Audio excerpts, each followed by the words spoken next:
Teatrının Dar Ağacı tamaşası Kızıl Derviş mükafatına layık görülür.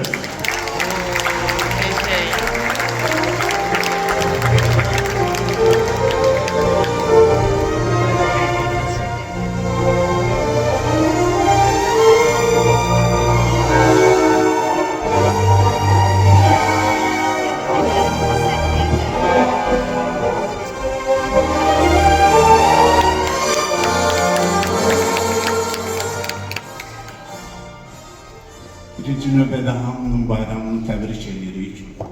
Şəki Dövlət Dram Teatrı adından bizim Mədəniyyət Nazirliyinə, Teatr Xadimləri İttifaqına və təbii ki İlham müəllimə bura bizi dəvət elədiyinə görə çox təşəkkür edirik.